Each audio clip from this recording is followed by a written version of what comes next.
estamos aqui no ar, chegando para essa live com a doutora Cristiane Oliveira. Presta atenção, o julgamento da DI 2111 será próximo agora, do dia 12 ao dia 19 de junho. O que isso significa? E como é que nós vamos lutar pela revisão para que as coisas corram como nós estamos esperando, o pagamento da revisão da vida toda, nada de entregar os pontos, nada de jogar a toalha, vamos para frente, com decisão, com determinação, com fé em Deus e fé na nossa luta, fé na revisão da vida toda. Nós não entregamos os pontos. A doutora Cristiane está aqui, ela vai falar sobre o que significa esse novo julgamento, o que é que nós podemos fazer. Ela vai também falar sobre outras revisões que ela está fazendo, né? Vai nos dizer a experiência que ela está tendo com outras revisões. É importante a gente aproveitar qualquer espaço, qualquer possibilidade de fazer correção da aposentadoria. Ela vai falar sobre esses dois temas. Vamos estar aqui levantando bem alto a bandeira da revisão da vida toda. Doutora Cristina, vamos lá. A palavra é sua. O que significa esse julgamento agora? É bom, é ruim? O que nós podemos fazer? A bola está com você.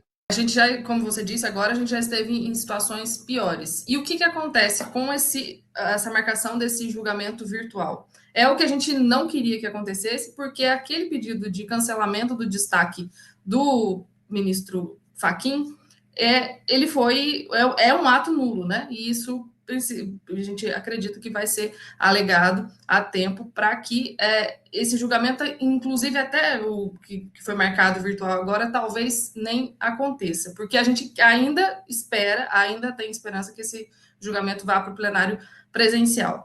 Mas como foi marcado agora no plenário virtual, o que vai acontecer, né, está previsto ali nas resoluções do STF, é que o julgamento continua, né? E faltam 2 votos, o do André Mendonça e do próprio Fachin, que não votou. Ele pediu destaque, cancelou o destaque, mas não tem o voto dele ali. E aí, com isso, por que a gente fala que ainda não é o final? Porque alguém, ainda nesse julgamento, pode pedir um destaque também. E uma esperança é o próprio André Mendonça, porque ele já fez alguns pedidos favoráveis aos aposentados em vários julgamentos. Pediu vista, pediu destaque. Ele mesmo, num dos julgamentos no tema 1102, que já foi arquivado, ele inaugurou uma tese favorável aos aposentados, então ele pode ser uma esperança também. Para falar a verdade, Medeiros, esse julgamento está muito confuso, né? Porque esse julgamento da ADI 2111, nesse momento que estamos, ele está muito confuso, porque a regra do STF para o julgamento é que o julgamento tem que acontecer dentro daquele período. Estava marcado lá do dia 1º de maio ao dia 11. Aí foi feito o pedido do destaque, depois foi publicada a ata, foi publicada a certidão de julgamento, e depois disso o Fachin pediu o cancelamento. Então, se ele tivesse feito esse pedido dentro do prazo, a gente sabe que o certo é que o julgamento retornaria conforme estava, ou seja, aqueles ministros que faltavam ainda, a gente esperava que até o final juntasse o voto ou acompanhasse ali o relator ou a divergência, né? E como passou esse prazo, o próprio STF, o que determina a regra ali é que vai continuar como é virtual.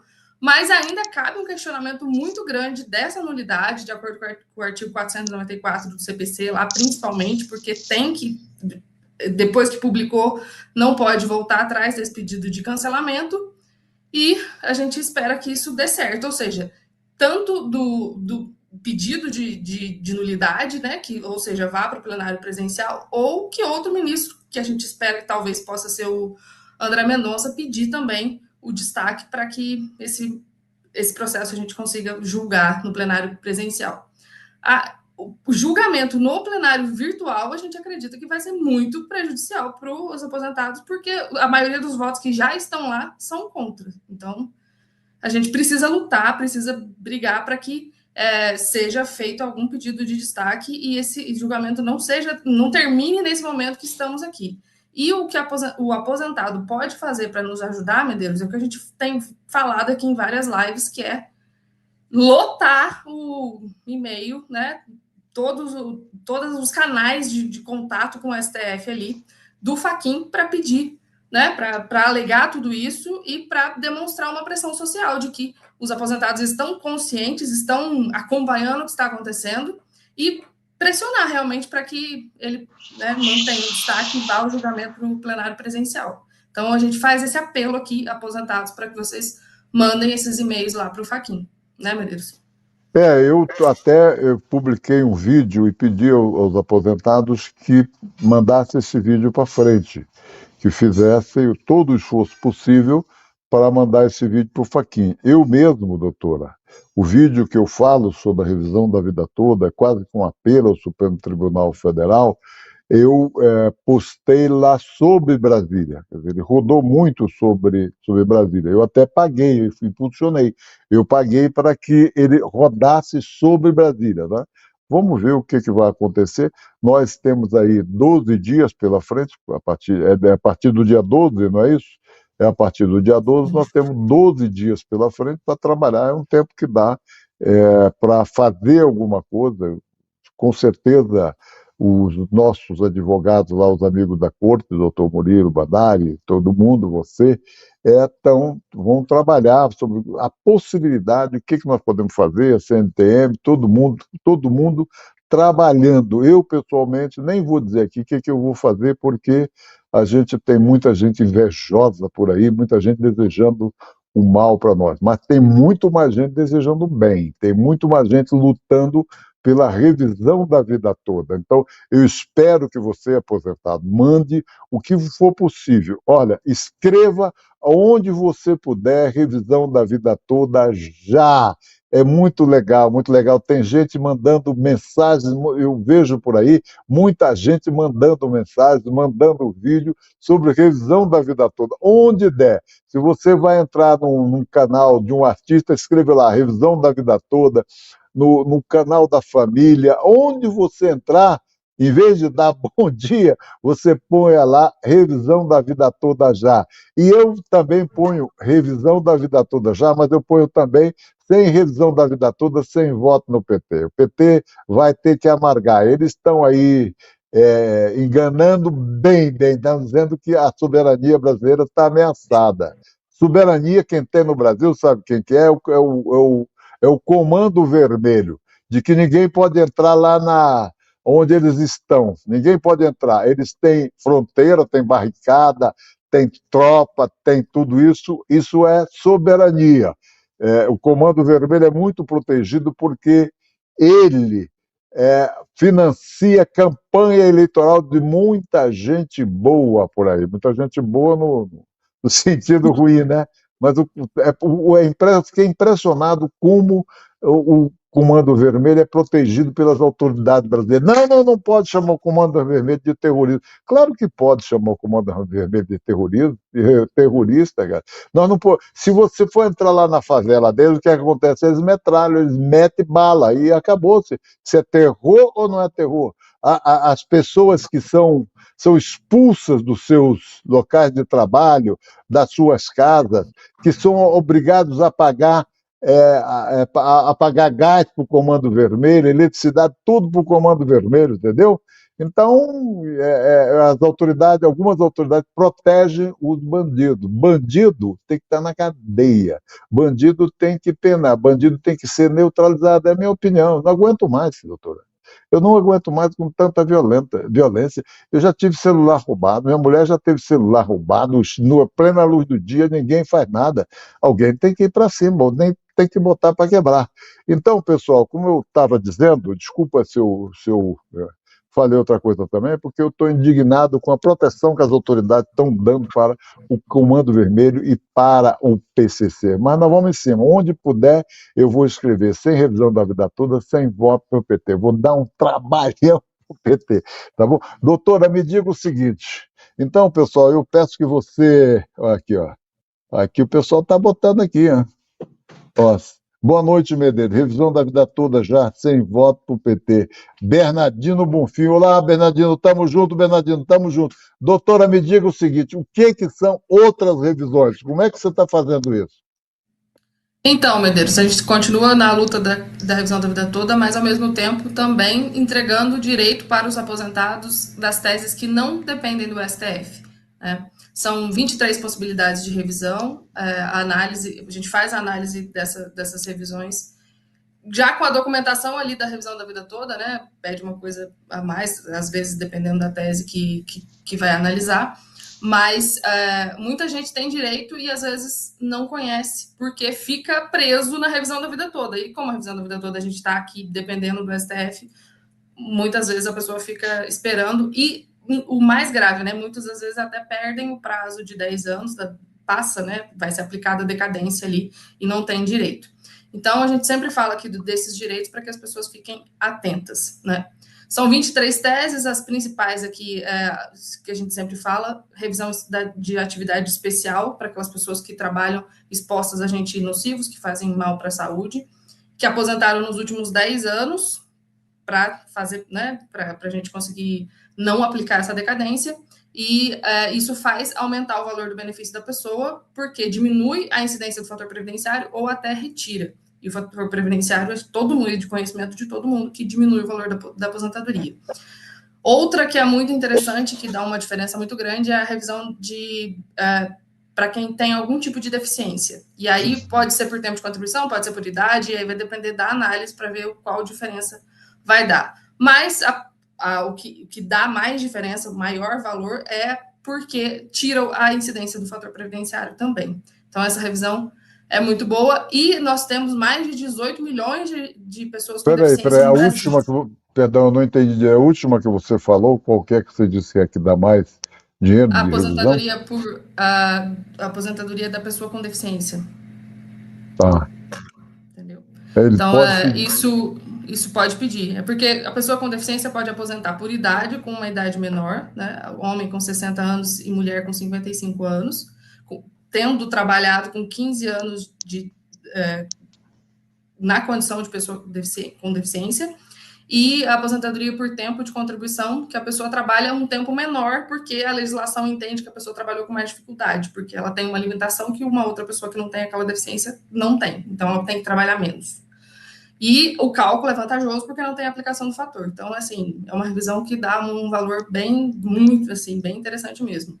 Outra revisão que tem uma incidência muito grande que a gente tem feito aqui no escritório é a revisão de atividade concomitante, porque muitas pessoas trabalharam, né, durante a vida laborativa da pessoa, trabalhavam em 2 lugares ao mesmo tempo, e a legislação não deixava somar até junho de 2018. Então, quem aposentou até essa data, até junho de 2018, pode ter direito a essa revisão também. Outra seria do direito adquirido, também tem uma incidência muito grande, porque muita gente que aposentou depois da reforma da Previdência, ou seja, em novembro de 2019, tinha direito a aposentar antes. Então, a gente pede a aplicação da lei antiga e, por exemplo, quem tinha direito à aposentadoria especial, que antes da reforma não tinha aplicação do fator previdenciário, pode pedir essa regra agora e conseguir essa mudança de valores aí. Muita gente tem direito a isso. Outra que, como eu disse, né, tem várias, mas essas são a que dão valores maiores e que a pessoa, às vezes, deixa passar o prazo ali. Pode falar. Tá bom. Em todas elas, a pessoa tem que ter menos de 10 anos de aposentado, não é isso? Sim, essas... O que não precisa ter a decadência seria a revisão do teto, revisão do buraco negro, revisão do buraco verde, que são revisões mais antigas, né? São ali de 88 até 1997, por ali. Essas datas não aplicam a decadência, mas dali as outras a maioria vai aplicar sim. É claro que tem situações em que, por exemplo, o INSS que errou, a gente consegue afastar essa decadência. Se a pessoa fez um pedido administrativo de revisão também, a gente consegue afastar. Então, tem toda essa... Tem que analisar o mesmo caso. A pessoa, ela consegue identificar se ela tem possibilidade de ter revisão assistindo ao nosso vídeo aqui. Mas é só com a documentação, só com o cálculo específico mesmo, para ela conseguir saber se tem direito ou não, se dá diferença ou não. E então, a revisão de fato também, Medeiros. A revisão de fato é assim, a gente chama fato porque é algo que constava no seu período básico de cálculo ali, e o INSS não contou por alguma coisa. Ah, não esqueceu de colocar um vínculo, esqueceu de colocar as contribuições. E aí a gente pede para averbar aquilo e dar andamento, entendeu? Então, tudo, na verdade, que pode estar errado dentro do INSS pode ser incluído nessa tese. E dá uma diferença bem, bem grande também. O que eu falo para as pessoas é de que se ele tiver menos de 10 anos de aposentado, ele faça um teste, porque, segundo os maiores advogados, você já falou isso várias vezes, o INSS erra em 70% do cálculo das aposentadorias, dos benefícios. Quem teve o benefício faz 2 anos, faz 3 anos, sei lá quanto, pode fazer o seu teste, com certeza a sua aposentadoria está errada, porque 70% estão erradas, né? É muito, não é, doutor? É muito. 70% é uma coisa, qualquer lugar do mundo, isso seria um grande escândalo. No Brasil não é, roubar de pobre não tem problema. O problema é roubar de rico, mas roubar de pobre, não é isso? Não dá manchete, não dá nada. Isso é uma coisa que preocupa, né, doutora? Sim, com certeza. Mas são essas teses que as pessoas precisam ficar de olho, sabe? Que dá uma diferença bem grande e que as pessoas devem procurar. E a gente faz a análise Doutora, completa de todas essas e consegue responder para a pessoa. tá bom. O Alô Previdência está aí, manda uma mensagem para nós, a gente procura ajudar, a doutora procura ajudar, e nós vamos te ajudar em outras revisões, mas vamos continuar com a revisão da vida toda. Nada de desespero, nada de jogar bandeira, vamos para frente, vamos lutar, vamos espalhar a nossa indignação, vamos fazer essa indignação chegar até o ministro Fachin. Obrigado você que me acompanhou até aqui, que compartilhou e que está dando o seu ok, mandando para frente e sempre na luta. Obrigado, Cristiano. Dá o tchau, pessoal. Muito obrigada, Medeiros. Boa noite, aposentados. Reitero de novo o pedido aqui para que enviem os e-mails ali para o ministro Fachin, para que o gabinete deles, né, sintam que tem essa pressão realmente, e a gente aguarda a alegação dessa nulidade no processo também, e que eu acho que isso é extremamente importante nesse momento de luta aqui, para que a gente consiga, né, conseguir realmente que essa discussão venha à tona e talvez, né, o objetivo é que o processo vá para o julgamento do plenário presencial. Se Deus quiser, vamos lá. Vamos para frente. Vamos em frente. Deus no comando. Tchau, Obrigado, doutora. Boa noite. Boa noite você que me acompanhou até agora. Não esqueça, Deus no comando.